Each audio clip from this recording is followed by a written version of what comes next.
showing Amber Capone's picture, so I hope I'm going to be able to hear her, what she's saying. Are you in there and it started? Hi, General Steele. Here.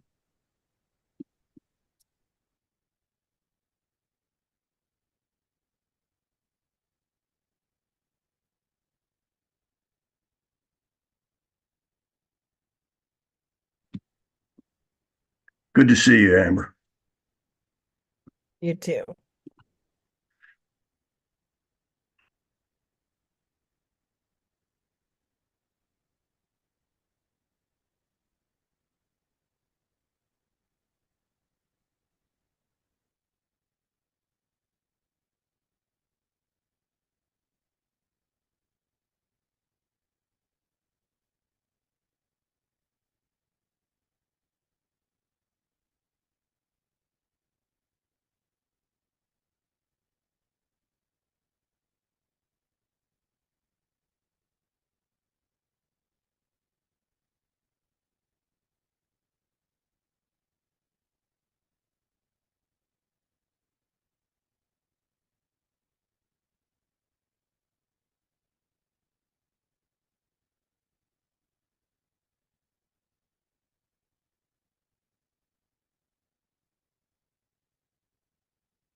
Uh, Father God, please be with the committee today as we discuss this ever important topic that we have taken up this year of veterans' mental health.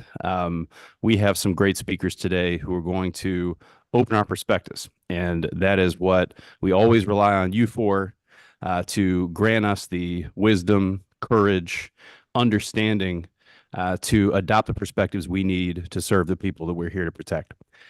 We do this in your name. Thank you. Amen.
behalf of Veterans Exploring Treatment Solutions, we thank you for the opportunity to speak today about the urgent need for new treatments for veterans struggling with PTSD and traumatic brain injury. VETS is a 501c3 nonprofit organization with a mission to end the disproportionate incidence of suicide among American veterans by underwriting treatment grants for special operations veterans seeking psychedelic-assisted therapies for PTSD, traumatic brain injury, and other mental health conditions. Since 2019, VETS has provided financial and organizational support, including preparation and integration coaching to nearly 1,000 veterans and veteran spouses through our Foundational Healing Grant Program, enabling them to travel outside the United States and access life-changing psychedelic-assisted therapies legally. The model and approach pioneered by VETS has been adopted by many other regional, national, and international organizations serving military veterans and first responders. These veterans, facing limited options within the United States, are forced to leave the country to seek more effective treatments that are not yet approved by the FDA and thus available through the VA. The need for these treatments is growing.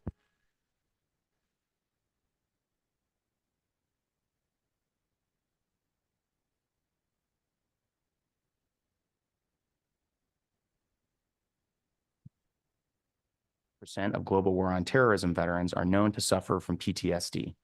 The disproportionate incidence of PTSD among veterans is also a driver of the disproportionate incidence of suicide among them. We lose no less than 17, and by some estimates, as many as 44 veterans to suicide every day, double the rate of non-veteran Americans lost each year. Crisis necessitates swift action to explore and develop novel treatments for PTSD. Thus, in addition to providing special operations veterans with treatment grants, VETS supports the development of FDA-approved psychedelic-assisted therapies by assisting researchers engaged in clinical studies, as well as engaging in advocacy at the state and federal levels for laws and public policies that expedite the availability of these treatments. Existing treatments for PTSD, such as antidepressants and therapy, often fall short for many veterans. These conventional treatments provide limited relief and rarely address the root causes of PTSD. As a result, far too many veterans continue to suffer without effective care. As clinicians studying current treatments have observed, the only FDA-approved drugs for the treatment of PTSD are the selective serotonin reuptake inhibitors, SSRIs, Zoloft, Pfizer, and Paxil. Although SSRIs are associated with an overall response rate of approximately 60% in patients with PTSD, only 20 to 30% of patients achieve complete remission. The inadequacy of these treatments is a driving force behind the need to explore alternative therapies that offer veterans real hope. VETS believes that psychedelic-assisted therapies can help lay the foundation for further healing, and that future FDA-approved psychedelic therapies will bring revolutionary advancements in the treatment of PTSD after decades of reliance on SSRIs. One that has the potential to save the lives of countless veterans, as well as other Americans that might otherwise struggle with PTSD and lose their lives to suicide. Fortunately, we are seeing significant progress in the field of psychedelic research. Both MDMA and psilocybin have been designated breakthrough therapies by the FDA and are currently undergoing phase 3 trials. The data is compelling. MDMA-assisted therapy has demonstrated that nearly 2/3 of participants no longer meet the criteria for PTSD after treatment. These therapies offer a level of effectiveness that traditional treatments cannot match, but we must continue to push for more research to ensure they become widely available and safely available. Several states have made significant progress in advancing psychedelic research, setting a crucial policy precedent. Texas was the first state to establish public funding for a psilocybin trial to treat veterans with PTSD through House Bill 1802 in 2021, allocating $2.2 million. Connecticut created a psychedelic-assisted therapy pilot program, funded with $1 million, targeting veterans, first responders, and healthcare workers. Maryland established the PTSD and TBI Alternative Therapies Fund, with $1 million allocated for researching psychedelic treatments for veterans. Arizona approved $5 million in funding for psilocybin research through a grant program prioritizing veterans in underserved communities. Illinois has also appropriated $5 million for a pilot program offering psilocybin therapies to veterans and military families. Pending legislation in North Carolina, House Bill 727, seeks to establish the Breakthrough Therapies Research Grant Pilot Program, with $5 million allocated for research on MDMA and psilocybin therapies for PTSD. This program would specifically target veterans, first responders, and trauma survivors, further demonstrating the national momentum toward exploring psychedelic therapies for veterans. It is important to recognize that this is not a red state or blue state issue. It's not a matter of Democrat or Republican, liberal or conservative. This is an American issue. Veterans from all walks of life have sacrificed for our country, and it's our responsibility to ensure they have the best possible care as expeditiously as we can provide it. The legislation in Texas, for example, passed with near unanimous support and was championed by former Governor and Secretary of Energy Rick Perry while being authored by Democrat Representative Alex Dominguez, demonstrating that this issue transcends political lines. While other states have taken important steps, Georgia has the opportunity to take the next giant leap in psychedelic leadership. By making a larger investment in designing a more ambitious program, Georgia could move beyond the foundational steps laid by Texas and other states. This would be a bold initiative, one that ensures veterans can access these therapies now, while also contributing to the broader national conversation on how to best integrate psychedelic treatments into our healthcare system. Georgia could lead the way, setting a precedent for the future of psychedelic medicine. Our government sent a generation to war, and now it is our duty to care for the invisible wounds they carry home. After 2 decades of sustained combat, our veterans deserve the best possible care. It is imperative that our state and federal governments act expeditiously to provide access to therapies that can truly heal their wounds and save their lives. We urge Georgia to join other states leading the way on advancing veteran healthcare by investing in psychedelic research and treatments for mental health. Thank you. I'm happy to answer any questions, and Amber and Marcus may be ready as well. Thank you,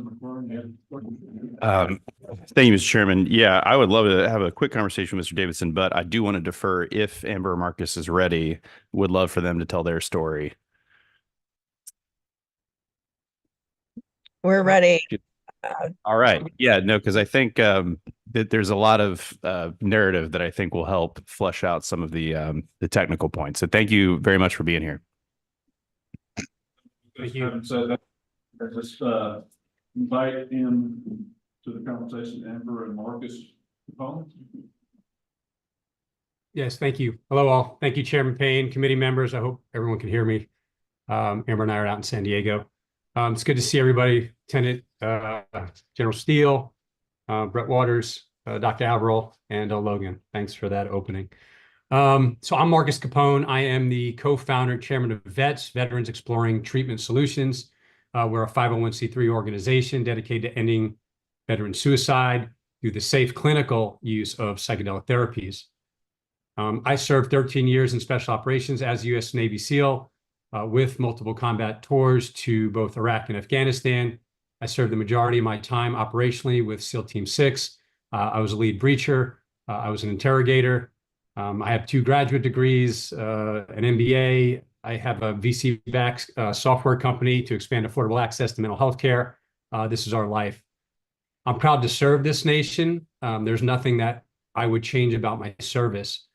What does need to change, and what we're talking about today, is effective access to life-saving treatments for addressing the invisible wounds that so many of our nation's veterans are facing today, including myself roughly 10 years ago, a little bit more than that now. You know, at the time, every available option was offered to me, including, as Logan presented, multiple antidepressants. I visited 5 brain treatment centers and a host of evidence-based modalities that I can say, you know, nothing came close to psychedelic-assisted therapy, which saved my life. It changed my life forever. And here we are today. Over the past 7 years, I've seen it save the lives of countless others, friends, teammates, colleagues.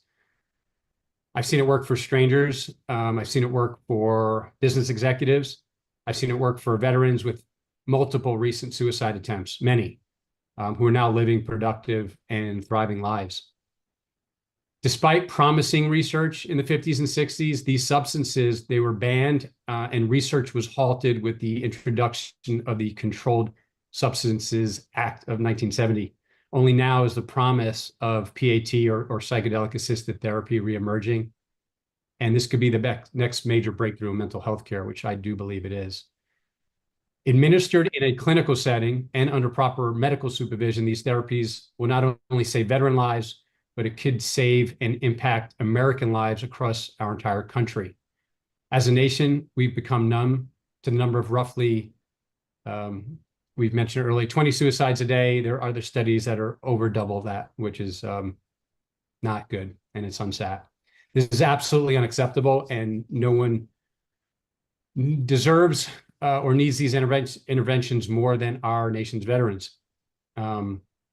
A generation of soldiers that has carried the weight, 20 years of sustained combat, lost countless friends in battle, survived the wars himself, must return home to a new war. And they must fight it alone right now, one which often ends taking their own lives. For perspective, we lost over 7,000 soldiers fighting on the battlefield during the GWOT since 9/11. I don't know what the number is now, but it's well over 30,000 that we've lost to suicide during the same period. Research shows these therapies may be far more effective than any conventional treatments that are currently available, but we need more research around psychedelic therapies, especially within the veteran population, as veterans are frequently excluded from current trials, and I'm sure Dr. Averill will discuss that this morning. I consider myself to be living proof that psychedelic therapies are efficacious when delivered in the proper therapeutic setting. In fact, I was so compelled by the dramatic life-changing shift and impact. As I mentioned earlier, my wife and I founded VETS to assist other veterans who may be in need of the same intervention. What began helping friends and teammates now reaches around the globe. Veterans from across the U.S. and across the globe are flying in, and they're interested in psychedelic therapies, and this is expanding at a really fast, rapidly increasing rate. We talked earlier about how many veterans we have helped through our program. Today, as I mentioned, I'm living a happy, productive life. I'm reconnected with my family. I'm excited for the future. I found purpose again in work outside the military. At VETS, we make incredible strides improving veterans' well-being.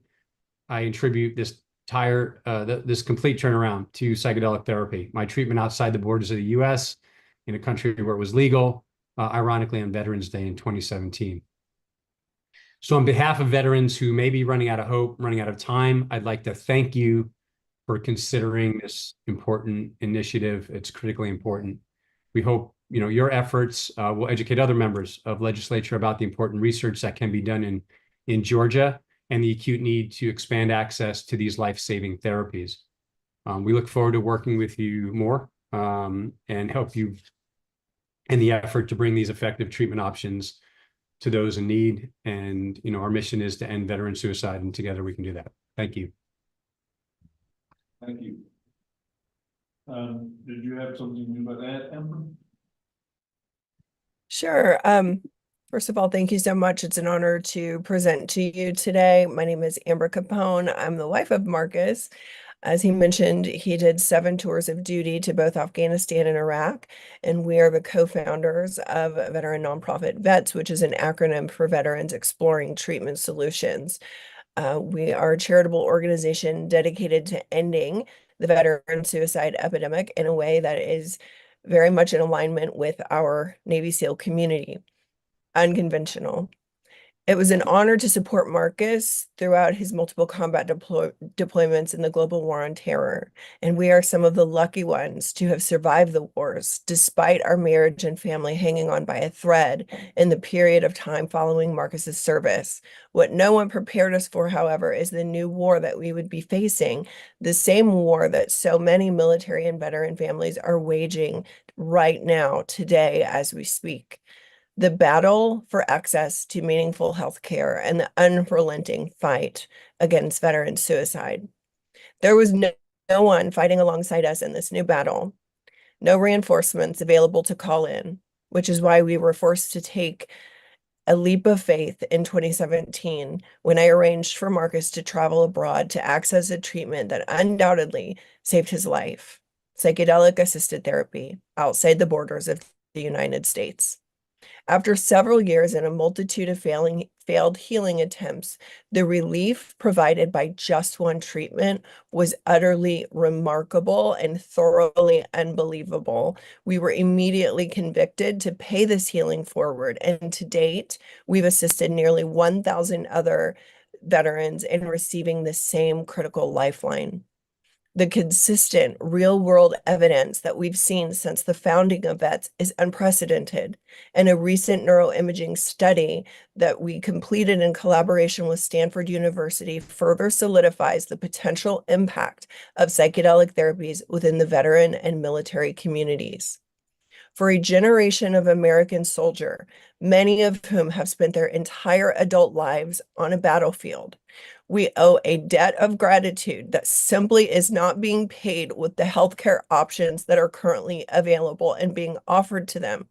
Our number one weapon in this new battle as a nation is the massive overprescribing of SSRIs and other pharmaceuticals, many of which have a risk of increased suicidality. It absolutely does not resonate with me that we are fighting a horrific veteran suicide epidemic with medications clearly linked to suicide, with a warning label on the side of every bottle. We must do better. Our veteran population, many of which have half of their lives left to live, is desperate for a new solution. Marcus deployed 7 times, and like all current and former service members, he would have readily given his life in defense of this nation. It's quite telling, however, that I was far more afraid of losing him to suicide on the soil of the United States than I ever was when he was deployed to a war zone. We know there is a better way. We've lived it. We've seen hundreds of others who are living it as well. Our veterans and service members deserve access to therapies that truly work within the borders of the nation that they were willing to die for. More research is desperately needed to better understand the therapeutic potential of these therapies. So thank you for your consideration in leading and joining us on the front lines of this crucial new fight. Thank you. Thank you. Member Corn, you had a question? Sure. Thank you, Mr. Chairman, and thank you to the Capones for being here, Mr. Davidson. Just a couple points from your testimony that I think might be helpful to bring to the surface and really focus on. This committee has been talking about access, right? It's both mental health and housing, and the sort of synergistic problems that veterans face after service. On the mental health side, we've talked about the VA. We've talked about trying to just get people into a setting where they can get any kind of care, right? Whether they get their benefits, whether they get, access to mental health treatment. But I think one thing that I would like to focus on today, and I think you all are helping bring to the surface here, is even if we can get a veteran in the room to get treatment, the best they may get right now is to be prescribed an SSRI, maybe cognitive behavioral therapy like talk therapy, and then wished well. If that person has traumatic brain injuries from service, percussive type injuries, this is true of a lot of our veterans, that they carry around invisible scars like this that I know from studies can cause behavioral issues, depression, further mental health complications just from the physical injury itself.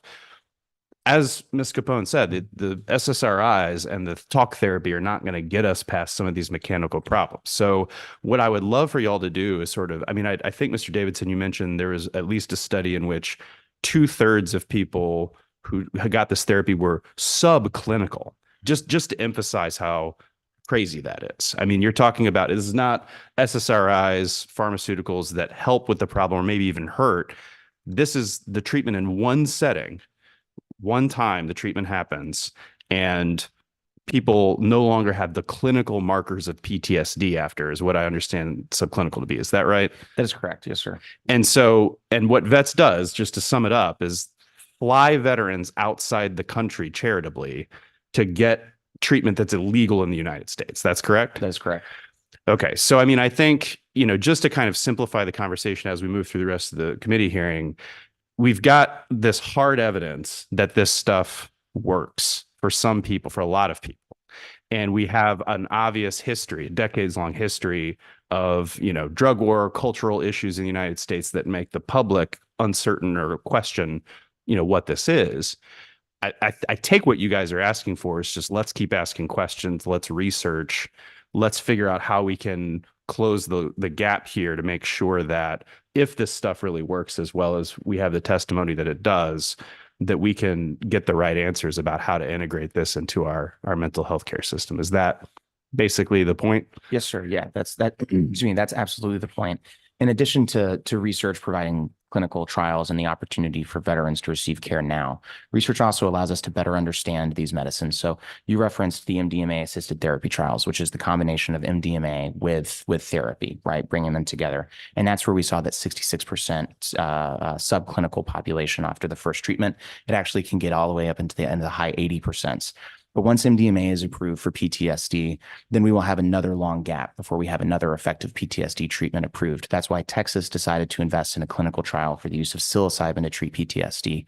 Psilocybin is currently in phase 3 for the treatment of depression, but shows phenomenal treatment potential for PTSD. And the reason that researching multiple substances across multiple conditions is important is because each individual may respond differently to each medicine, and finding out which one is most efficacious for which person, which treatment profile, which patient profile is absolutely critical, as is developing a better understanding of the safety and efficacy of these treatments for individuals who might have other underlying mental health and physical health conditions.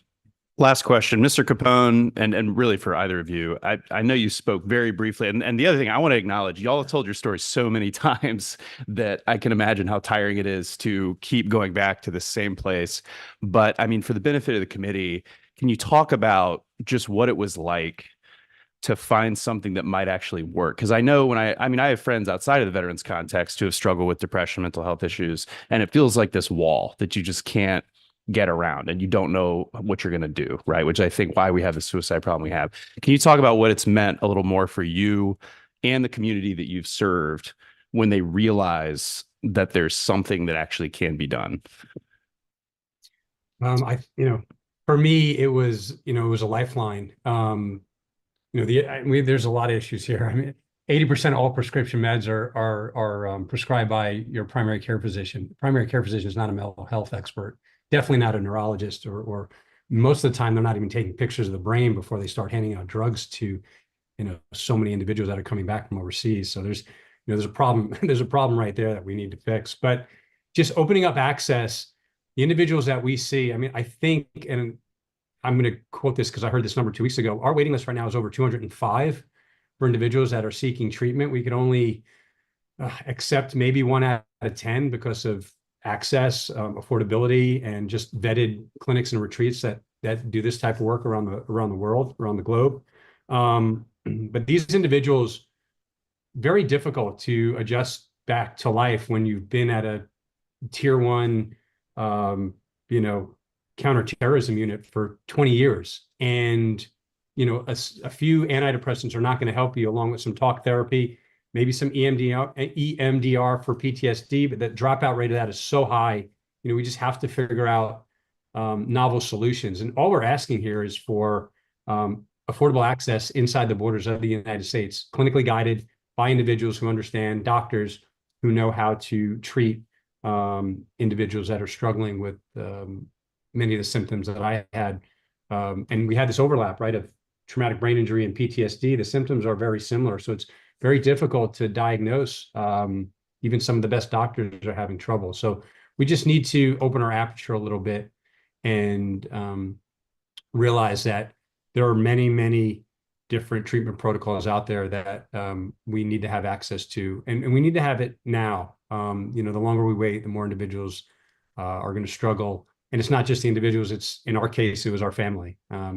Now, lucky for me, I was able to climb out the other side, but so many of our friends, I don't even know how many are still together with their families. It's in the single digits of all the individuals I served with over the years. So, And I would just add to that it felt to me like I won the lottery.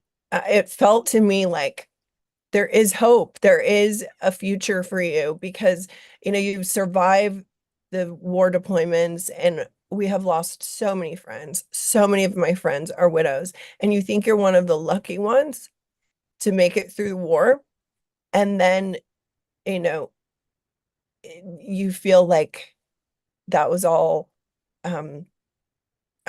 it's hard for me to verbalize it other than to say it felt like I was given my life back. And there was hope, which was too good not to pay forward. Our community has suffered so much. And another thing that I will quickly add is veterans are largely excluded from clinical trials happening in the United States because they have health histories that are too complex. They have multiple diagnoses or a history of some degree of suicidality. So there's a real issue with lack of enrollment, which the researchers on this panel can further elaborate on. Thank you. Thank you. Senator Steele, you have one minute. Thank you, Mr. Chairman. Thanks for coming. Thank y'all for zooming in today. You know, we're talking about clinical trials. We're talking about expanding access. Where is the line drawn? Like you referenced Texas and things that are being done there. Where is the line where the VA stops and where the state starts? And do we have kind of a budget, a number of a clinical trial? Like, you know, if we're going to do X, what does the state need to allocate to be able to, you know, begin work on that, because the federal government is not picking up the tab? And second to that, it's probably a dual answer, but these are our military veterans. They're from all over the country. They come back to Georgia for treatment, whether they're from here or they just end up here, stationed here, and then this is where they exit out, or they choose to come here after their deployment. Where, in your mind and your experience with Texas or other states, how do we draw the distinction on what Georgia needs to be doing because the federal government is not? Yes, Senator. Excellent question. So I'll start kind of at the beginning. Where does the VA end and the state begin? The way that Texas approached this, and I, for context, was the chief of staff to the state representative who authored the Texas legislation. So that's really the one that I know the most about. The way that Texas approached it was they created a partnership between our State Health and Human Services Commission and the VA hospital in Houston. So kind of created the partnership there. Texas allocated the funds for the trial, which were then dispensed through that partnership through HHSC and the Veteran Serving Hospital in Houston to Baylor College of Medicine to execute the trial. The allocation was $2 million. That's from our understanding was kind of the floor, the minimum amount of money necessary for an FDA approved clinical trial that could be submitted to support a future FDA approval for that as a medication. And the way that we viewed it as where the VA's role or the federal government's role ended, you know, up until Congressman Dan Crenshaw and Congressman Morgan Luttrell allocated funds in the National Defense Authorization Act of 2023, there was no federal funding of psychedelic research. So at the time that Texas and most of those states that we listed took action, there was no federal movement on this issue. So their perspective was the VA can only treat folks so far. The existing treatments are inadequate to meet the growing need. So Texas is in a unique budget situation. I think Georgia is as well compared to some states. They have surplus rather than a deficit. So we made that investment, and that's where we really picked it up. Texas was going to take the lead in funding the research, and in doing it in such a way that veterans were able to access care through the clinical trial, that what we were researching was scientifically significant and would advance new treatments and new solutions for those veterans. And most importantly, that the state was paying for it to create a precedent that the federal government and other states would also follow. If we're willing to pay for the war, if we're willing to pay for treatments for physical conditions, we should be willing to do the same for the invisible wounds of war and mental health conditions.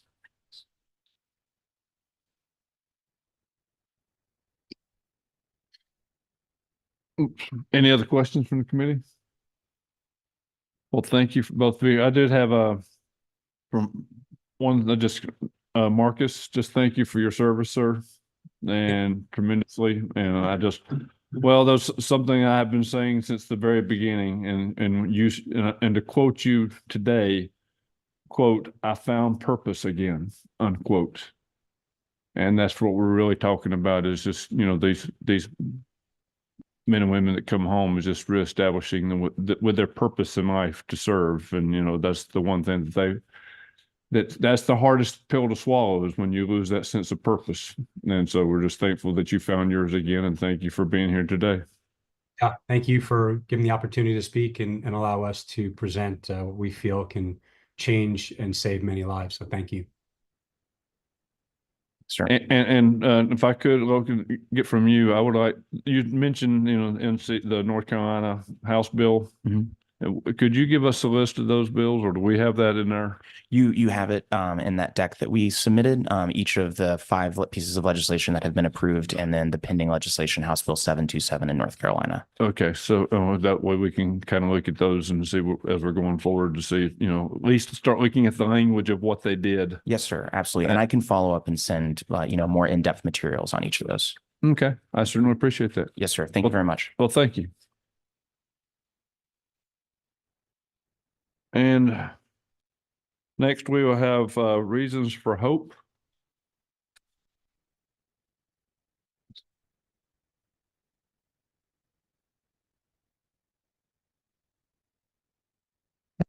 Morning, Senator. Good morning. Morning, Senators. Thank you. Thanks for being here. Thank you for having us, Mr. Chairman. My name is Jesse McLaughlin. I'm here on behalf of Reason for Hope. I have the distinct honor of serving as our State Policy and Advocacy Director. We have our team here that is calling in from around the country to zoom in and offer testimony. And so I think we will jump right into Lieutenant General Martin Steele, our CEO of Reason for Hope and the Veterans Mental Health Leadership Coalition, who's calling in on Zoom. Okay. I'm trying to bring up the video, and it's not coming up because it's saying that the host has stopped it. So.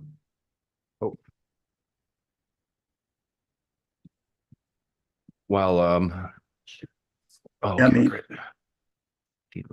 Yeah, we've got you. We've got you. We're just trying to make sure that see if we can get the video resumed. No, he's just gonna Okay. just a video. you can hear me, but anyway, Yes, I can hear you. okay, there's the video. I think we're There good. you go. Thank Good you, morning. sir. Good morning. Chairman Payne, distinguished members of the study committee, and honored guests, thank you for the opportunity to appear before you today to speak about the exciting potential of psychedelic therapies for America's veterans, which you've just heard from vets and the Capones. My name is Martin R. Steele, and I am a retired Lieutenant General in the United States Marine Corps. I had the privilege of wearing the uniform of a Marine for nearly 35 years, rising from enlisted private in 1965 to three-star general and retiring in 1999 as Deputy Chief of Staff for Plans, Policies, and Operations, which is the civilian equivalent of Chief Operating Officer of the Marine Corps. Following my active duty service, I served as President and Chief Executive Officer of the Intrepid Sea Air Space Museum in New York City, including during the 9/11 terrorist attacks. Afterwards, I served as the Associate Vice President for Veterans Research and the Executive Director of Military Partnerships at the University of South Florida in Tampa, where I live, working with scientists exploring the comorbidities between traumatic brain injury, post-traumatic stress, military sexual trauma, and suicide, which we heard about before we came on. In 2015, my work resulted in U.S. Senate Leader Mitch McConnell from Kentucky appointing me to the Commission on Care, which was established to make recommendations about the future of VA healthcare. Many of the Commission's recommendations were brought to life by Congress through various pieces of legislation, such as the Mission Act, the PACT Act, the WISE Act. I've also testified before Congress 3 times on veteran suicide prevention, as we were trying to get the VA engaged in all the issues that were part of your Q&A. My personal and professional experience has provided me with a deep understanding of the struggles our veterans face, particularly in relation to mental health and substance use disorders. I firmly believe we have a moral responsibility to provide those who selflessly served our nation with the best possible care to heal from the invisible wounds of war and live meaningful and fulfilling lives. Sadly, I have spent years working with many of our selfless warriors who feel abandoned by the treatment provided within the system. This has brought me to my work over the last couple of years, leading Reason for Hope and the Veteran Mental Health Leadership Coalition. These organizations help develop policy and advocate for increased access to psychedelic and other emerging therapies for various mental and behavioral health conditions. Our coalition members include several researchers and mental health providers within the VA healthcare system and leaders of various veteran service organizations, and many veterans who have been forced to seek psychedelic therapies abroad or through underground providers in the United States, despite the risk of criminal prosecution, which you also heard about earlier.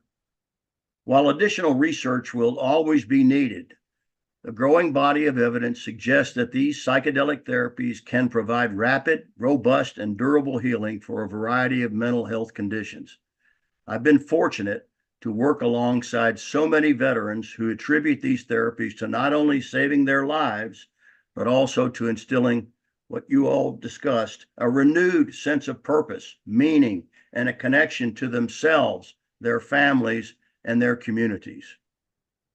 Considering the devastating mental health, suicide, and overdose crisis plaguing our veteran community, with 17 to 44 lives lost to deaths of despair every day, it is unconscionable that so many will continue to be forced to go to other countries or risk criminal prosecution in the United States to access these potentially life-saving mental health treatment. Particularly as to MDMA and psilocybin, which the FDA has designated as breakthrough therapies for PTSD and depression, respectively, there is clearly enough evidence for doctors and patients to make informed treatment decisions about their compassionate use in advance of FDA approval. We are grateful for your convening of this study committee, which is a major step in the right direction to prepare the state's medical system for these novel treatments. The state of Georgia can position itself as a leader in the clinical rollout of psychedelic-assisted therapy by investing in quality research and treatment initiatives that inform medical providers on best practices, empower insurance payers with quality data, and create training opportunities for prescribers and therapists. The need and urgency could not be greater to save and improve the lives of our veterans, who deserve nothing less than the best care possible. Thank you for your time, and I look forward to answering any questions after my colleagues finish speaking. And I'll now turn it over to Reason for Hope's Chief Science Officer, Dr. Lynette Averill. Thank you. Thank you so much, General Steele. Wonderful to see everyone. I'm just going to try to share some slides. It says sharing is not turned on. If it's possible to share slides, that's great. If not, I don't need them. While we're finding out about that, though, I can just quickly introduce myself. I am Lynette Averill. I am an associate professor at Baylor College of Medicine in Houston, Texas, where I direct the Emerge Research Program and also co-direct the Ethical Legal Implications of Psychedelics in Society, or ELLIPSIS program. And then the last couple of years has already been mentioned. I have had the wonderful opportunity and honor of working with some of the folks on this panel to work as part of Reason for Hope and the Veterans Mental Health Leadership Coalition. Let me see, this is what I want. Okay, can folks see those slides?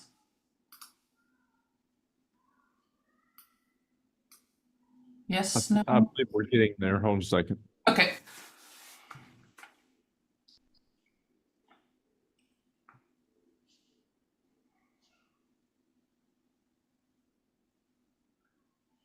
Yeah, it shows that I'm sharing on my side. Yes, we do have them pulled up now. You do? Okay, perfect. So sorry about the the technology there. We've been doing this so long, and it seems it's still never easy. So just very briefly, you know, I like many of the folks on this call come to this with a personal tie. My father served in the Marine Corps. My father and my uncle both served in Vietnam. My uncle died in country, and my father died by suicide when I was 3 after years of struggling with ineffective treatments. And while I do not remember him at all, certainly just grew up very aware of the effect of war, of stress, of trauma, not only on the individual who experiences that themselves, but also very much the family, the friends, the community at large that also experience those things. And I think, you know, that Amber and Marcus always do such a a beautiful and heartbreaking job of discussing that, the effect and the downstream effects on the family, on the children, on the spouses, the loved ones, the friends, all of these things, that this is never occurring in a vacuum affecting just one person. To begin, I think this has also been touched on today, that reality is the leading cause of stress amongst those in touch with it. And the reality is we are in a state of crisis. We absolutely are in a state of mental health crisis. I think unlike what we have really dealt with before as a nation or as a society, we know that there are elevated rates of PTSD, depression, suicide, anxiety, substance use, etc., and has been highlighted, and I think you are all already familiar with. There are very limited treatment options, ineffective treatment options, and there really has been very little progress in the last 20 years. I want to be very clear that the interventions that do exist are vital and are life-saving for some people.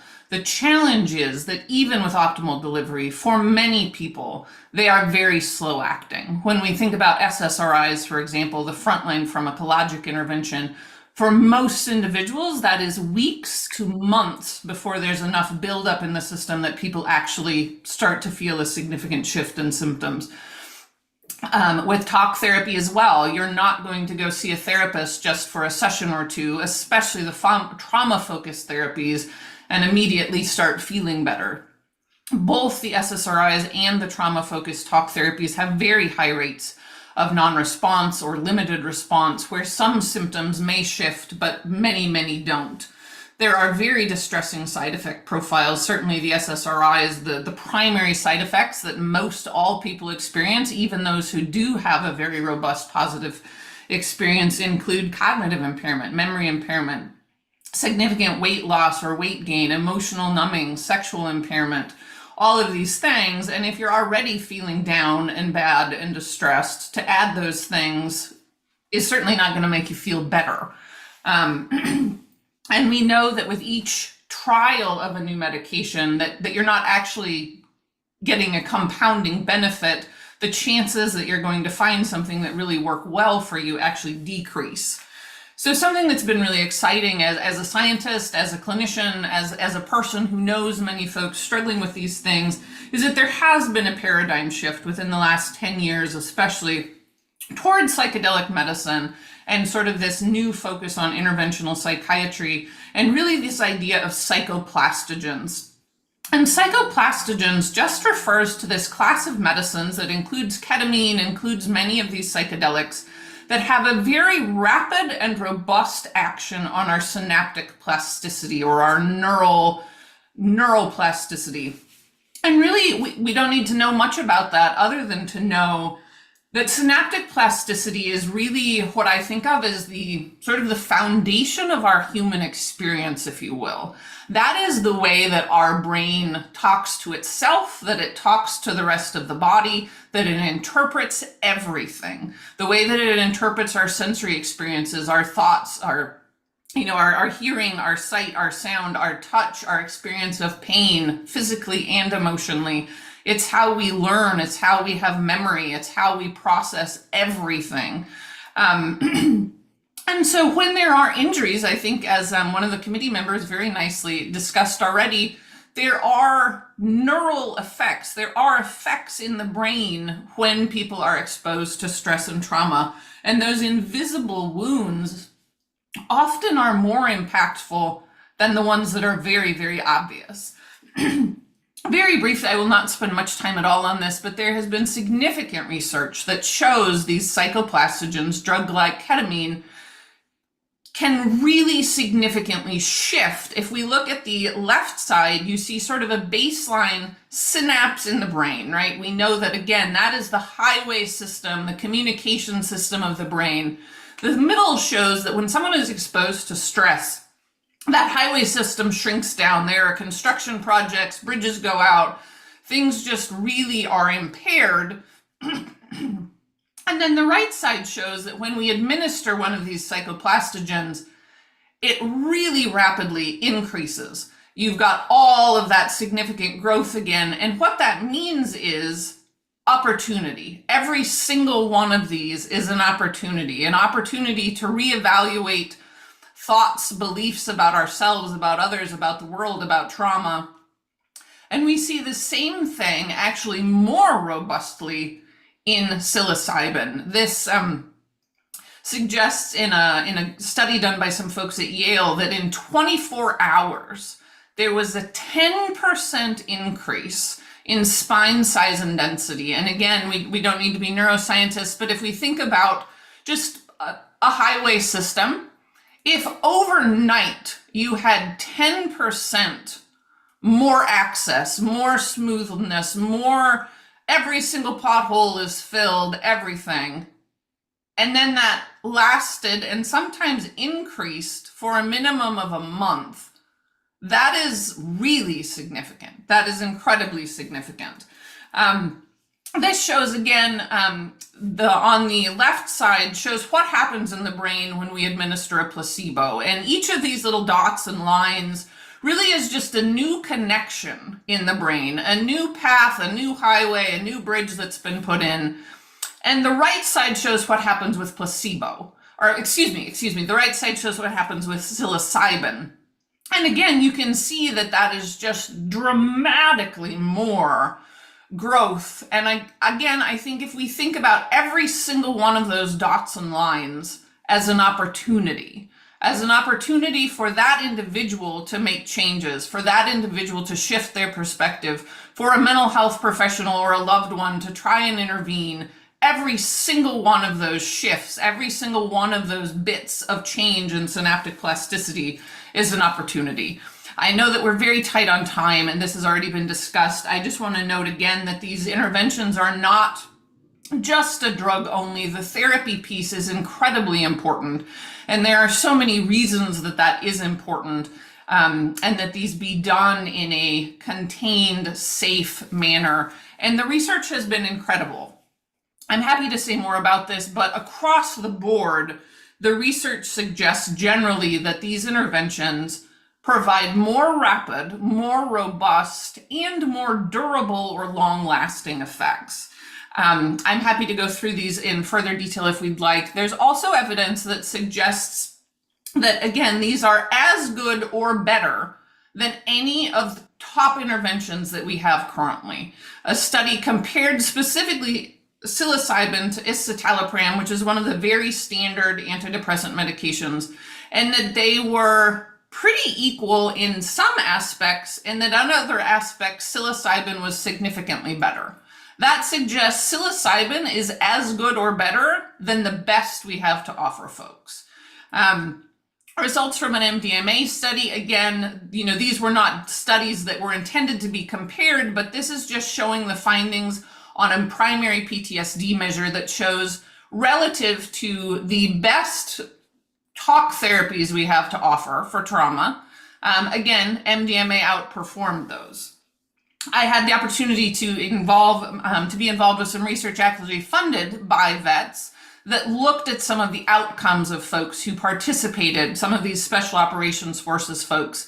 And if we think about Marcus as, what sort of the model for what many of these folks look like, that they have had significant trauma exposure. They have tried everything that is available and in every option.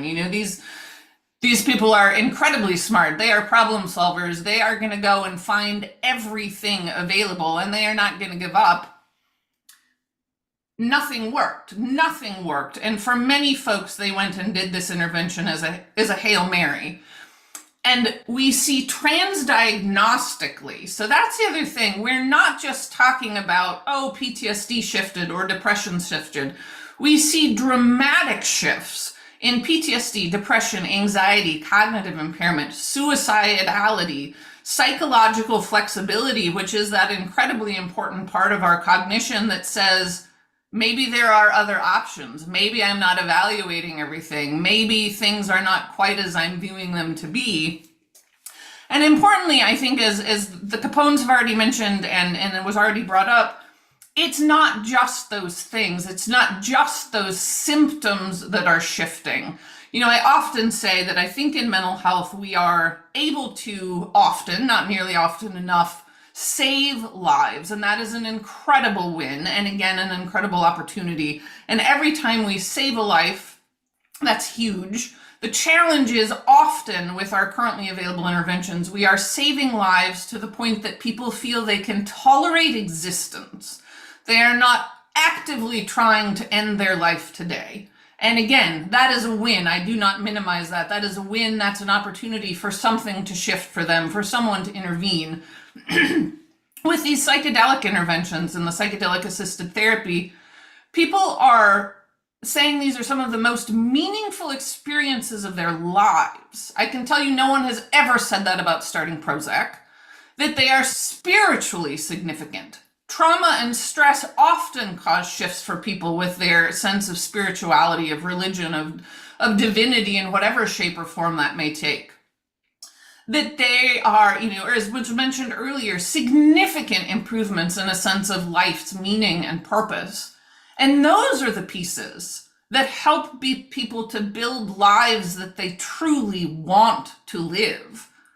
And those are entirely different conversations. To tolerate existence versus feeling like you have a life that you actually want and are eager to be participating in. As we think for ourselves, think for a spouse, a child, a loved one, a parent, a friend, which of those outcomes would we want? Which of those outcomes would we seek? The study Marcus and Amber already mentioned with Ibogaine that they worked with on Stanford, again, had incredible results. And these are very, very challenging individuals, which Amber very nicely commented, generally would not be included in clinical trials. These folks are very complex. They're taking medications, they have suicidal ideation, they have substance use, they have TBI, all of which are generally going to say, yep, you're the person who really needs the intervention, but you're not sort of pristinely clean enough from a clinical perspective to participate. There's too much that's going to muddy the results. So again, I urge you to think of this image as every one of those dots and lines is an opportunity to save a life. Ultimately, that is what we're doing. Untreated or undertreated PTSD, depression, anxiety, substance misuse, of course, suicidality. These are life-threatening illnesses. We cannot keep doing the same things we have been doing. We know how that has worked. We know the rates of suicide amongst our veteran community, and we really have to leave no stone unturned. We have to continue pursuing these interventions that have such potential. And as others have said, I'm so grateful to you, the committee, for having interest in this, for exploring what may be a possibility for Georgia, and for seeking ways to give veterans and their families, and really American citizens at large, a reason for hope. And thank you so much for your time today. Well, thank you. Yes, sir. Mr. Chair, I was just going to ask if we could hold off on questions for Dr. Averill until Dr. Rothbaum is able to give her testimony. She does have a hard stop in a few minutes, but I want to make sure she got the record, sir. She's from memory. Thank you. Yes, from memory. Yes, sir. And acting as an advisor for a Reason for Hope. Okay, Thank you, sir. we're going to proceed with that. Thank you. I'm Barbara Rothbaum. I'm a professor in psychiatry here at Emory in Atlanta and at Georgia. I'm director of the Emory Healthcare Veterans Program. I think the committee is already aware, hopefully, of the good work we're doing at the Emory Healthcare Veterans Program. Within that, we're able to fly in post 9/11 veterans from all around the country, put them up in a hotel, feed them, and give them more treatment in 2 weeks than most people get in a year. Everything is at no cost to the veteran. We give them evidence-based treatment, and we have a better than a 90% completion rate. So I really think that this intensive outpatient program, this 2 weeks of daily treatment, is the secret sauce to treating PTSD. We have also been conducting research on MDMA for about 10 years. We started with the animal studies that showed that MDMA facilitated the extinction of fear that we think is important in PTSD. Then we went to healthy human studies. And now I'm very excited to report that here in Atlanta, we are providing treatment combining MDMA with daily prolonged exposure therapy for 2 weeks. And as Dr. Averill said, these medications, and MDMA in particular, we think that they make the brain more plastic. They open up the brain to new learning. And there was a study that came out last year that indicated for MDMA, this period of plasticity is probably about 2 weeks. So by giving them, in our study, 1 dose of MDMA and then daily exposure therapy for 2 weeks, we think we're really capitalizing on that brain plasticity and combining 2 treatments that are both aiming to help people emotionally process what happened to them. In some ways, I think that the MDMA gives permission to the military brain to access these memories and then to emotionally process them and put it back differently. We're just conducting, it's an open clinical trial to work on this protocol. Right now, we're funded to treat 15 people. We would love to treat more than that. We would love to continue this. I think the committee also knows that the VA, Big VA, has put out a call for applications for psychedelics. The DoD, the Department of Defense, put out a call for applications in psychedelics. So I think that this is the wave and that we're on the cutting edge. Everyone here, all the work we're doing here, certainly at Emory, this is the first time that anyone is combining MDMA with an evidence-based treatment and in this mass therapy format. And I'll stop there. I do need to leave, but I figure if anybody has any questions for me, I'm happy to take them. And thank you for this opportunity. Any questions from the committee? Senator McGauran. Thank you, Mr. Chairman, and thank you both doctors for your testimony. And Dr. Rothbaum, I guess since you're on the call, you have to leave soon. Can you just speak a little bit more about, I mean, I have some familiarity with this, but it is a very citizen legislator level familiarity. So I think, you know, breaking this down is going to be important, not just for legislators, but for our constituents to the extent that Georgians are trying to understand what this is all about. So my understanding is, I mean, you know, people think of psychedelics, they think of Woodstock, they think of like, you know, some cultural tropes. We are talking about a highly controlled therapeutic setting in which sometimes multiple clinicians with training in the states where there is an opportunity, they're licensed or they're pursuant to some sort of federal law regulation, who are sitting with patients for, in some cases, my understanding is like 8 hours, to be very careful about monitoring the state of the patient. And as you said, using the opportunity that the medicine provides to guide the patient in a good direction and not let them go, you know, to a more difficult place or, you know, not use the opportunity. Is that basically right? Is there anything you would want to elaborate on? Yeah, you've got that exactly right. Used in this context, this is not fun. These medications are not fun. I mean, they are medications. People are doing hard work. It does seem, I mean, I've been doing clinical trials and research in PTSD for over 30 years. It does seem, and we've only treated 5 patients on this protocol now, so I can't extrapolate too much, but it really does seem that the MDMA allows people to go to these painful places, but with less distress. It seems like it is easier for them. I mean, it's still difficult therapy, but during the MDMA sessions, but it's not fun. This is not recreational in any way. And yes, in our study, we have 2 therapists there, and we are highly trained. So we're all experts in prolonged exposure therapy. We've all been trained in MDMA and the psychedelic assisted psychotherapy.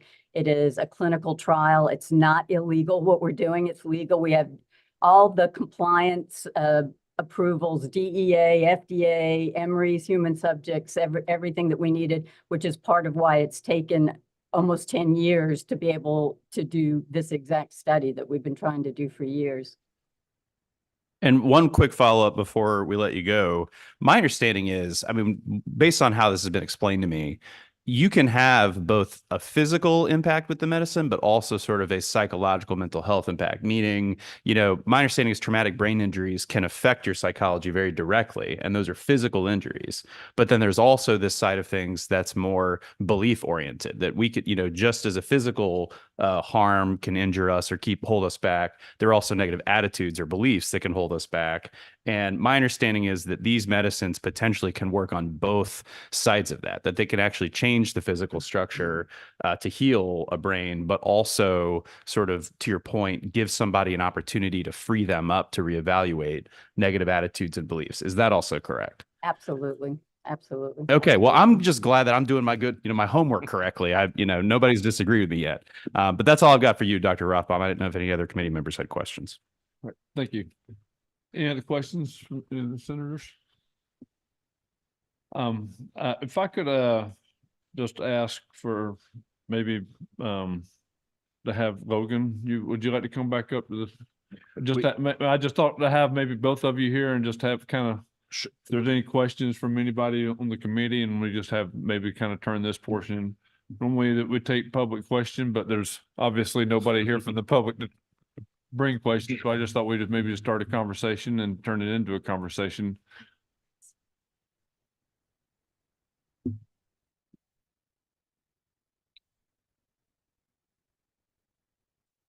Okay.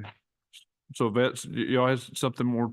We had one final Okay. speaker, if there's time, Mr. Chairman. Yes, sir, there is. Go ahead. Thank you. We have our co-founder and executive director of Reason for Hope, Attorney Brett Waters, joining Okay. us on Zoom. Thank you. Well, Mr. thank you. You Chairman. wasn't on my agenda. That's fine. Yes, sir. His name is Brett Waters, sir.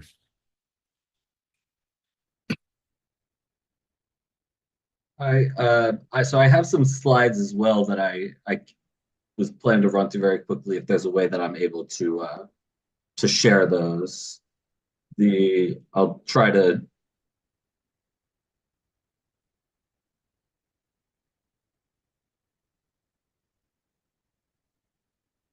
Give us just a second. Okay. I think it should be.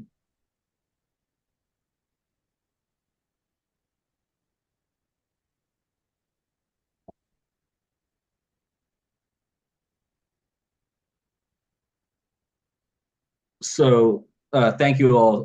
Thank you, Chairman and members of the committee. Really appreciate the opportunity to speak today. My name is Brett Waters. As Jesse mentioned, I'm an attorney. I'm the co-founder of Reason for Hope and the Veteran Mental Health Leadership Coalition. I left my job at a law firm at the end of 2022 to focus on this work full-time after I lost my mom to suicide 6 years ago.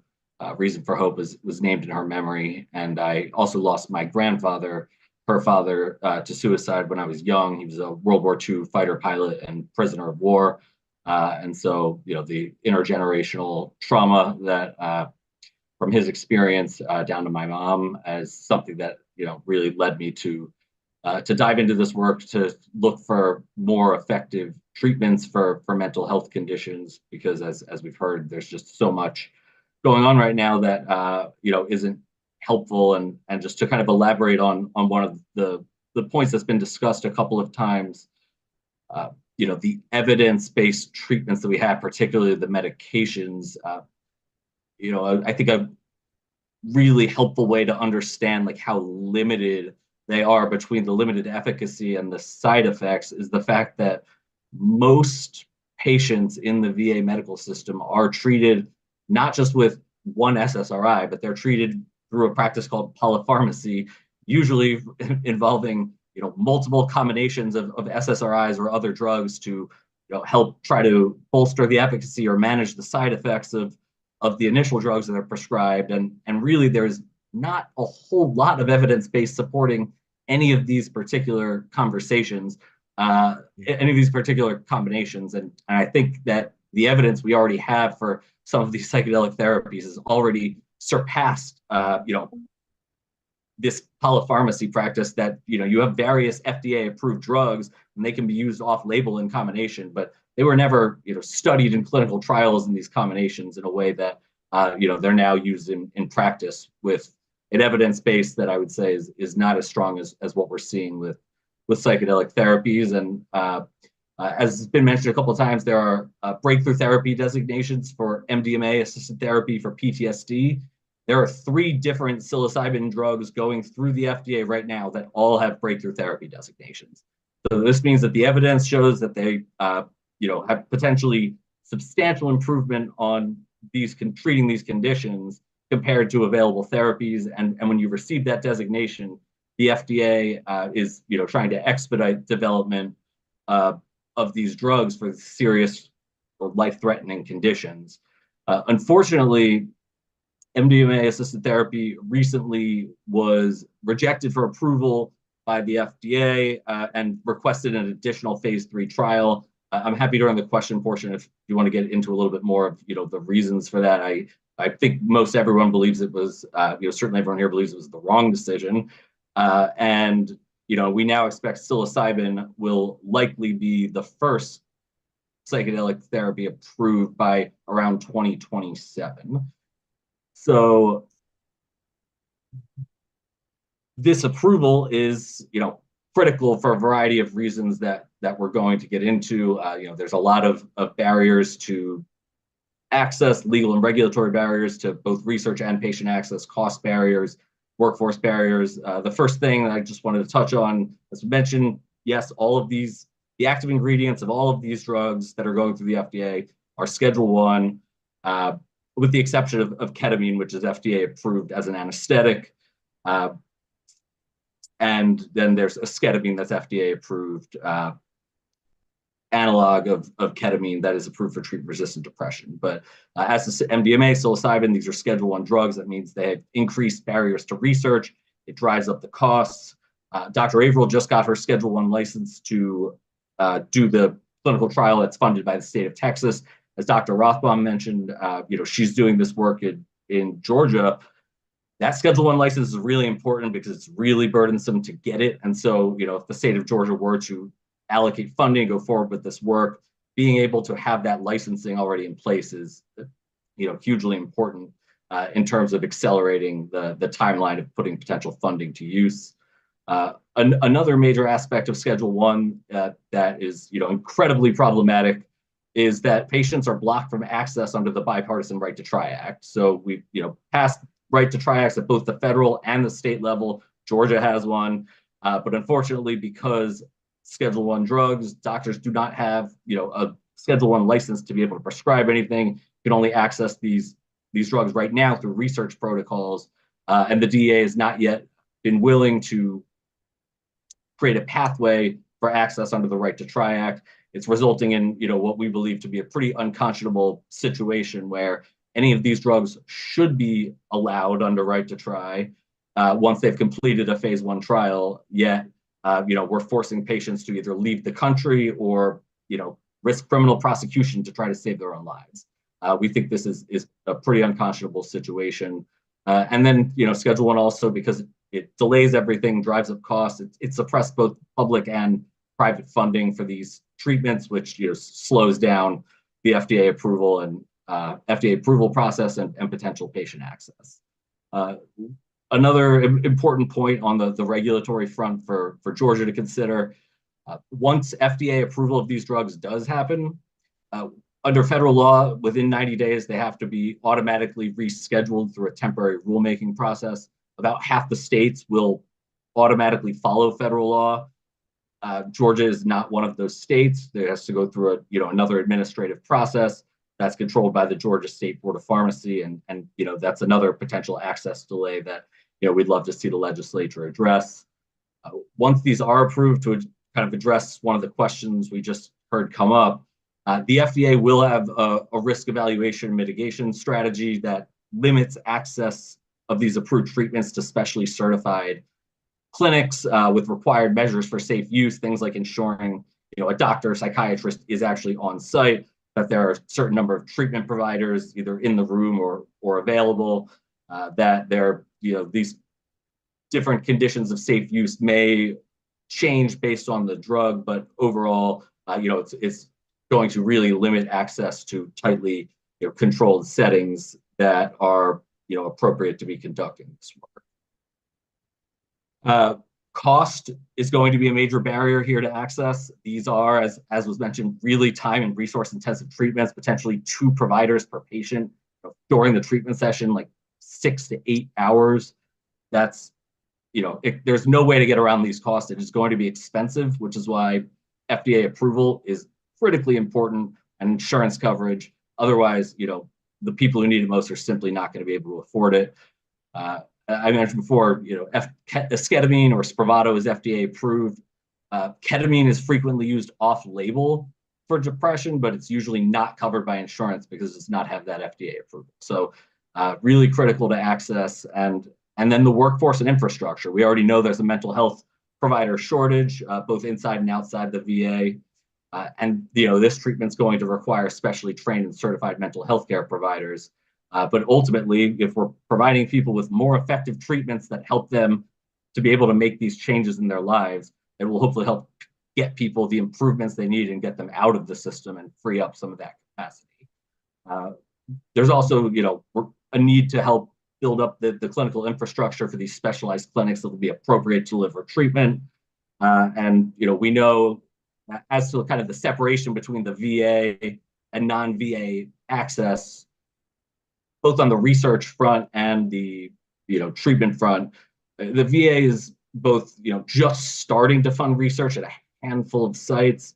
They've been slow rolling out esketamine and ketamine treatment. So there really is a need for community-based clinics, and the state supporting these clinics would be critically important to help veterans within the state be able to access these treatments. On the federal front, it's already been mentioned, so I won't spend too much time on this. But the DoD is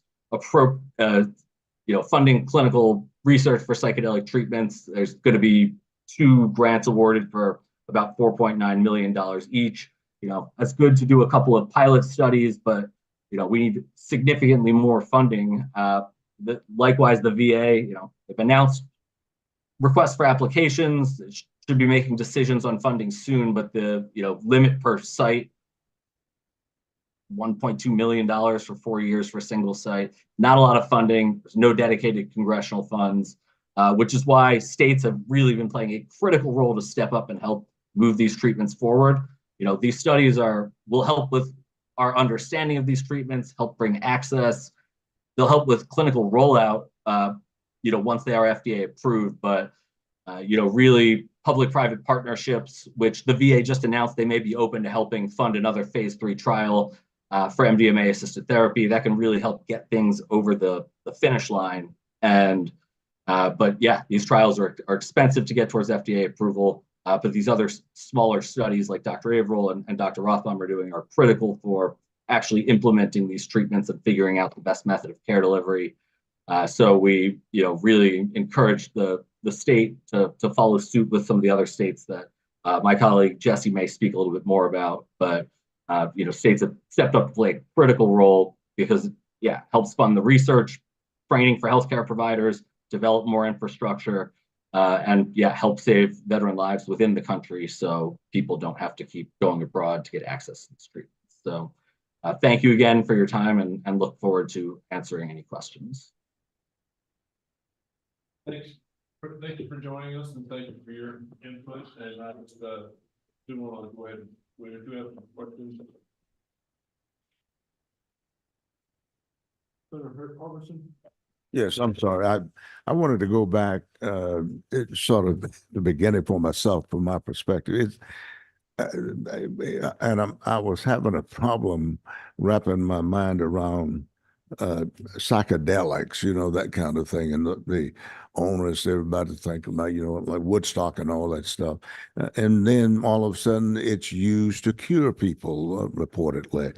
And I can get to that because we use venom to cure heart disease and all that kind of thing. But it's just really a stretch. And one of the things, how did that work with the VA when a veteran has a certain condition that he's been compensated for. At some points, you say, quote, they're cured, unquote, right? I'm assuming that's this, or is it an ongoing process where they take three drops a day, and at the time they're okay for 2 weeks, then have to take another treatment? How does that work? Can you give us some practicality on that? Sure. Dr. Averill, would you like to jump in on that question?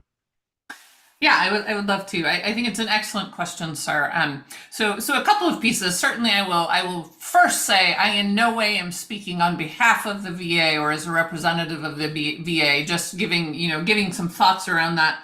So a couple of the things that you commented on that I'd like to note.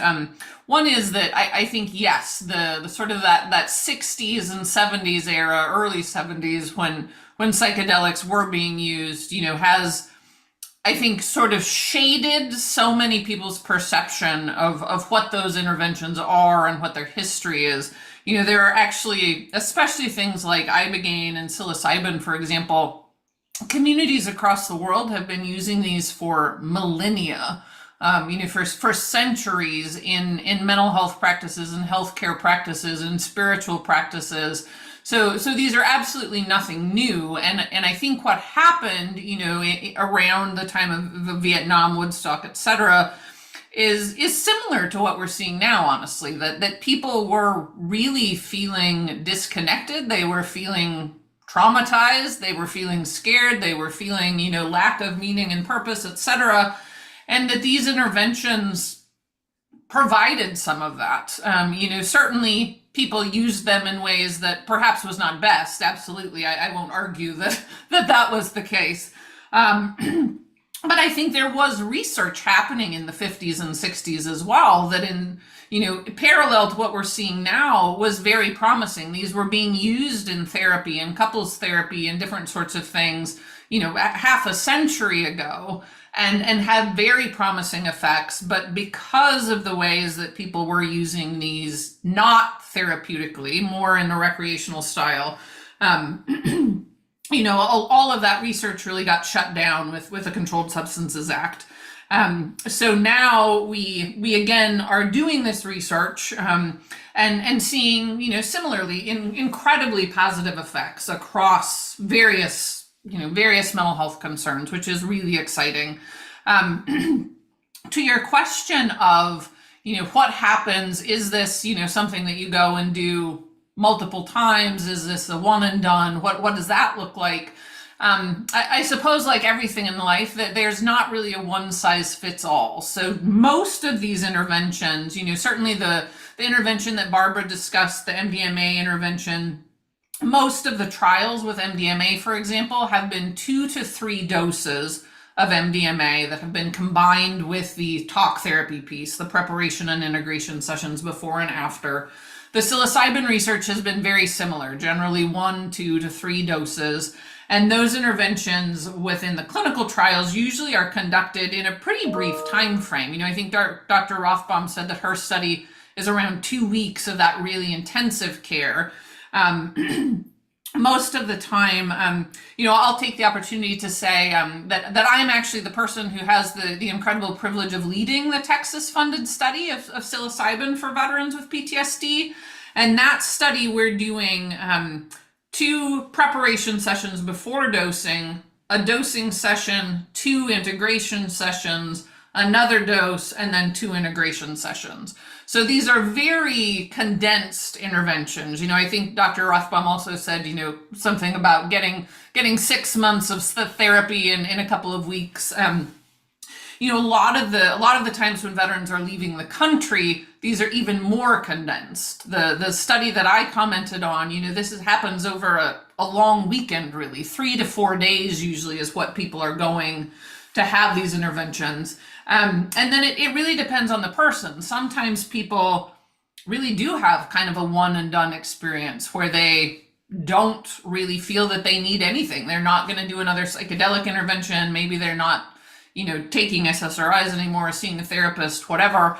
And oftentimes that's not the case. People, certainly I think a lot of folks may find that going and having this really significant experience actually means that they're in a much better state to find benefit from SSRIs or to be able to go through, you know, some sort of therapy program to continue processing those things. Because absolutely, as the committee member mentioned, and I so apologize, I didn't catch your name, that the opportunity with the neurobiological stuff is so critical, but the opportunity to continue processing the experience and the insights and the shifts in one's belief system and perspectives and the way that we have gone, you know, can go and evaluate our thoughts and memories about experiences, about traumatic experiences. You know, the thing that we know about trauma and PTSD is that often we develop thoughts or beliefs that are not entirely accurate or certainly don't serve us very well. You know, whether those are based in moral injury, guilt, shame, blame, just sort of leaving out bits of information about what the reality of those experiences was, the opportunity to carefully evaluate those. You know, several people, I think, you know, talk about this experience as sort of a rewiring, or if there's any techie people, like a defrag for your computer, the opportunity to sort through your filing cabinet, if you will, and see what's the stuff in here that I need to keep, what's the stuff that I don't need to keep, or maybe you want to refile somewhere else. that is critical. You know, and I think in terms of the work, someone once said, you know, that if you think about trying to improve your life and get healthy and fit, and if you're starting that at 700 pounds, for example, every single step is so hard. It's so hard. It's painful to take one step to get to the gym, to do these things. But if you had some sort of experience that really rapidly could help you lose half that or 3/4 of that, and then you're starting that journey at, say, 250 pounds, the capacity then, the freedom in which you feel like you can literally move, that you can engage in the things that are going to help you to reach your goals, is so much easier. I think we see that same sort of thing, that these psychedelics serve as such a catalyst to remove that emotional, cognitive, neurobiological weight, that people then can move forward and do all of the things that they wanted to be doing. To the question about the VA and what does the VA do, you know, again, I am not speaking on behalf of the VA, but there again, that's a very complex question. So generally, if veterans are engaged in the VA and, as you say, have the service connection for PTSD, for example, you know, they will go in with some regularity, usually, to get a reevaluation. And you know, sometimes, you know, it's, in my opinion, sort of a strange process that there's not a very, very specific, you know, not everyone is necessarily evaluating on the exact same criteria, because I mean, it's done by humans, and humans are all different and going to bring a bit of subjectivity to that. But it will depend for the veteran, you know, what other things are going on, what they, you know, discuss with the VA, all of those things. But often, you know, it wouldn't necessarily shift compensation and pension depending on all sorts of factors. But I think that it does raise an interesting question about the way the comp and pen is run, and about, you know, all sorts of things that are far beyond this conversation. But I think certainly, you know, if there are folks, you know, folks that are more tied into the VA, they could give you a better sense of that. But yeah, I think, you know, veterans would go in, you know, and talk with their VA-based providers and discuss what their experience was, and then, you know, things could sort of transpire from there. But yeah, happy to say more about that, but also don't want to say too much, as I'm not, you know, again, not speaking on behalf of the VA. So, and I think that system is such a challenging and complex system anyway. Well, thank you, Doctor, very much, and I appreciate that.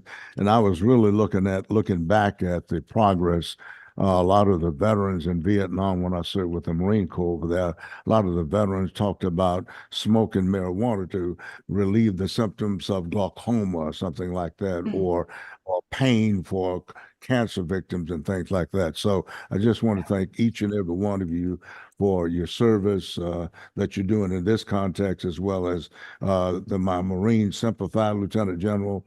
Appreciate your service, Simplify, and thank you for your service. And we appreciate what you're doing in this context for veterans. Thank you.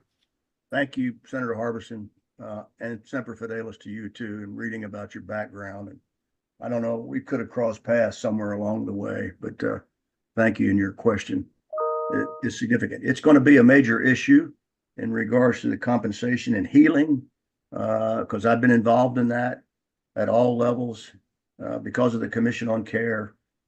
These people earned their disability. Some have taken years to get it, and it's problematic.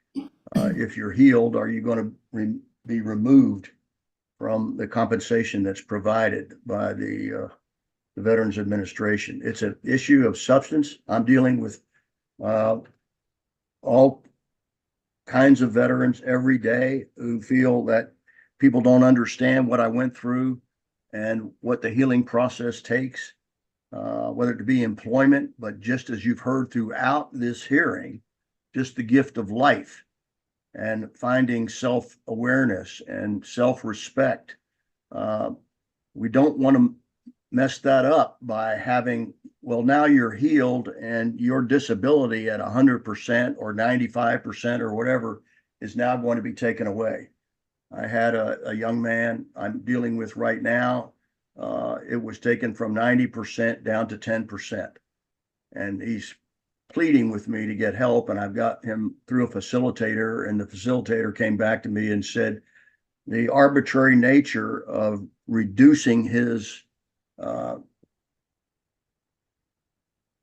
from 90 to 10% looks like someone wrote it on a couch using a crayon, quote unquote. So this is an issue. This is an issue that we're dealing with, Senator Harbison, on a regular basis, and looking at it. I'm dealing with the people who used to run all of the that portion of the VA at the 10th floor, if you will, in DC, on understanding the significance of not monkeying with all this, because these rights and the protocols for healing and treatment are real, and their responsibility is to make sure that we don't set that all back because we say the financial condition is such that we're going to remove you from the justified benefit that you have. But it's a real issue, and I thank you for asking the question, but I want you to know we're working on it religiously right now, because it didn't happen for our generation. I think about, I didn't say anything. My dad was a fighter pilot, World War II. My stepfather, I never knew my real father, prisoner of war, suffered immeasurably from post-traumatic stress from his prisoner of war experience, excessive use of alcohol. He died on November the 11th, Veterans Day in 1995 in a VA hospital, but he never got to where he should have been and being able to be taken care of. And we just don't want to keep repeating this because it doesn't work. And we've got the moral responsibility to do these things differently and get away from the stigma that you alluded to in your opening and your question. And we believe that we can do that and ensure that this global war on terror warrior, 20 years of endless war, is treated differently than that World War II, Korean War, Vietnam era warrior who was not treated so well, sir. I hope that helps amplify the answer. Thank you. Senator McLaurin. Thank you, Mr. Chairman. Just kind of piggyback on what the dean was saying. I mean, I think just as an observation that the fact that we are even talking about the effects on compensation shows how dramatic of a healing effect these therapies can have. I mean, I think it's stunning. In this system, the VA, talking about veterans' mental health and physical health, we're just not used to having a conversation about being able to be healed to this degree. And so, I mean, I remember, I obviously have no medical or experience directly or, any training, but just being exposed to these ideas, the thing that really was a turning point for me was I got to watch a video of a man who was in an MDMA trial. He was a veteran. And the way I understand, there different therapies have different mechanisms. They work in different ways. But the way that it's been explained to me that MDMA works, and the doctor can weigh in if she wants, is that it kind of raises your floor for the trauma that you're allowed to, that your brain can experience. So it's almost like, if your trauma is really bad and it's impossible to think about, your brain has developed a bunch of mechanisms for not looking directly at it. It's like staring into the sun. But the MDMA, what it does is instead of having like a black hole you fall into when you start thinking about trauma, it raises the floor so that you can't have that negative of an experience. And then while you're in that space where you're protected from some of the worst consequences of your trauma, you can kind of look directly at the sun. You can look at what happened and think about it and process it differently. So in this video, this young man was looking at his own pain, his own trauma, and this idea of opportunity, that your neurons can find different connections. He was able to come up with a story. I mean, it sounds like talk therapy, but his brain is like literally rewiring itself. And he comes up with this image. And I don't mean to disrespect his story if I get the details wrong, but essentially the way he describes it is like his inner rage or his inner trauma was like this person or animal locked up in a cage. And he can see himself locked up in a cage, and he realizes that he has been unkind to himself. The doctor mentioned shame or guilt or different types of negative beliefs. He was able, because of the floor being lifted, to look at his own shame, his own guilt, and to recontextualize it and realize that he was being unkind to himself and he needed to let himself out of the cage. Now that's a story, and that doesn't have a tangible reference point. But for him, that story was able to change the wiring of how he approached his own trauma. And I think what blew my mind when I first learned about all this stuff is how that can be, for some people, a one and done. Because it's like a knot. If it's tied too tight and you're able to loosen it up, it's no longer a knot. But again, this is just the layperson speaking on this stuff. I mean, sure. I mean, but that's kind of what sparked my interest in all this is, we've got the studies that show that it's kind of remarkable. I mean, it's kind of crazy how much is out there. And I feel like so few people know that this is something that even at the federal level that we're exploring. Thanks, Mr. Chairman. Thank you. And I'll just say on the, since we have two Marines present, I just, as Army paratrooper, I will say honorably, thank you for your service to both of you in that regard. But I did want to give Jesse the opportunity if you'd like to close out. Sure. Thank you, Mr. Chairman, and thank you, senators, for hosting this hearing. It fills my heart with hope, knowing that that you folks are taking initiative to investigate what we believe is one of the greatest breakthroughs, probably at least of my generation, in mental health care. Truly a potential great leap forward in our ability, not just to help save a life, but as Dr. Averill said, help people live lives that they want to be living. In my last life, I served in the Connecticut legislature and in the lower chamber, but please don't hold it against me. Yeah, right. Yeah. Minority. Yeah. And so I sat where you folks are sitting now, and we would hear, and when asked to support different issues, particularly ones that came with a fiscal note, one that were issues that were asking the state to contribute and invest in an issue financially, I asked myself a few different questions. But namely, why should state government get involved? Why is this a problem that state government needs to solve? And so I'd kind of put it through a litmus test. The first being is there a need? Is there a significant need here? The second being, what's the federal government doing about this? And the third being, is there a market solution that can solve this problem without more government needing to get involved? And this particular issue, to me, checks all the boxes in the sense that there couldn't be a greater need with 22 to 40 veterans lost to either suicide, alcohol-related deaths, or drug-related deaths every single day. We're looking at not just a mental health care crisis in America, we're looking at a veteran suicide crisis, a veteran mental health crisis.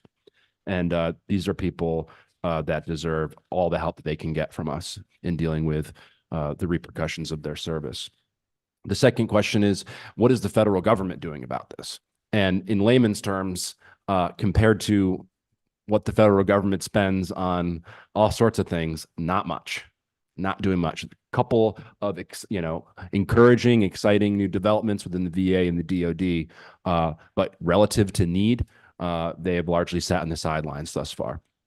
And the third question is there a market solution? And in this case, I don't really see one. And that's because psychedelic assisted therapy isn't a money-making opportunity for Big Pharma.